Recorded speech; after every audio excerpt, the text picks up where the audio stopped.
These are the 5 people that are going to sit and watch my presentation. Hi, I'm Rachel, and I'm here to talk about interpersonal relationships in the workplace, comparing United States and Japan. The 5 dimensions of culture varies from place to place. Today I'm going to talk about the 3 of the 5 dimensions that I deem most important when understanding other cultures. Japan created Honda in 1955. With its great success, it soon became a larger company. Honda eventually expanded to America in 1969. This is just one example of the same company being in 2 different countries. Therefore, it is easy to see people who are Japanese in the United States. This is what makes it so important to understand others' cultures. If you have not experienced working with another person in the Japanese culture, there's a great chance you might someday. This presentation will explain to you what you might experience at work. Culture is in our everyday lives. We will always interact with people of different cultures, but to truly understand them will make a huge difference. Learning about different cultures that you are unfamiliar with can help you understand their work style.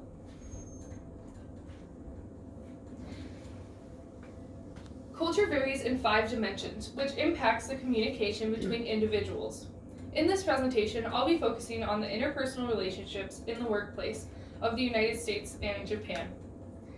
I have read and studied the 5 dimensions of culture as well as looked at credible sources that explains Japanese culture. First, I will discuss individualism and collectivism of the United States and Japan and how it pertains to the workplace. Then I will explain how uncertainty avoidance plays a part in the workplace of both cultures. Lastly, I will discuss long-term and short-term orientation of the United States and Japan and how it impacts their workplaces. The 5 dimensions starts with how a person views working aside another.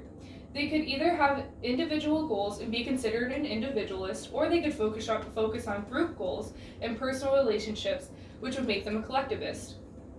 The United States is more of an individualist society, meaning that they focus on the benefits of themselves. They would most likely keep in mind promotions and pay increases rather than how to benefit the entire group. This is mostly because the United States has very competitive jobs. An example would be a worker given an assignment in a group. After the group gets done with the project, only one worker gets promoted. This worker did not complete the project for the entire group's benefits, they only did it specifically for their own benefit. On the other hand, Japanese culture is a collectivist society. In the workplace, they are more likely to focus on the benefits of the entire company rather than to get a promotion or pay increase for themselves.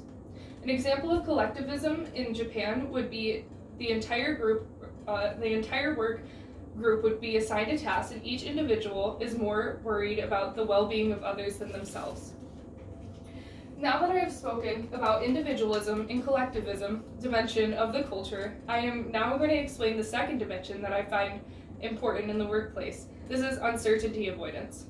Uncertainty avoidance is important when communicating. This is because some people may feel more comfortable when everything is explained in fine detail, or they could possibly feel uneasy if everything is explained. The United States is rated in the middle of uncertainty avoidance. Therefore, in a job, someone is more likely to ask if they need more explanation. An example of uncertainty avoidance in the United States would be if someone's being trained for a new job, they wouldn't expect to be told how to do simple tasks. Japan is one of the most uncertainty avoidant countries in the world.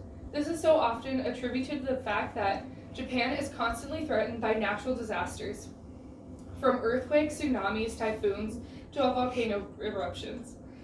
In their culture, even the way that you are dressed and behave is written down in books. Therefore, when training a person of the Japanese culture, it is important to explain everything. A good example of uncertainty avoidance would be a person being trained for a new job and being explained every task.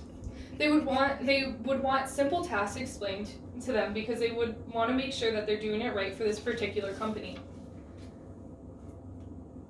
Now that I have explained uncertainty avoidance, I am now going to explain the final dimension that I believe is important when understanding the workplace, and that is long-term and short-term orientation. Long-term and short-term orientations show how every society has to maintain some links with its own past while dealing with challenges of the present and future. The United States is a short-term orientation. This indicates that Americans are more likely to focus on short-term goals. Businesses measure their performance on a short-term basis, with profit and loss statements being issued on a quarterly basis. This also drives individuals to strive for quick results within the workplace. An example would be a company would focus on quick goals to gain quick success. They also determine failure a lot quicker too. Japan is one of the most long-term oriented societies. This indicates that Japanese citizens focus on long-term goals. They focus on goals that are going to help them in the future. People of the Japanese culture focus on understanding the question rather than the answer. Therefore, they are more likely to spend time focusing on understanding why their company is failing rather than trying to make money quick. Today, I went over individualism and collectivism of the United States and Japan. Then, I discussed uncertainty avoidance. Lastly, I explained the difference between the United States and Japan's long-term and short-term orientation. Cultures vary in 5 dimensions, which impacts the communication between individuals in the workplace. In this presentation, I focused on the 3 dimensions of interpersonal relationships in the workplace of the United States and Japan. In conclusion, culture varies from place to place. I have discussed 3 of the 5 dimensions that I believe to be the most important in the workplace in Japan and the United States. It is very important to be aware of the different cultures around us. To truly understand others' cultures will make a huge difference in the workplace.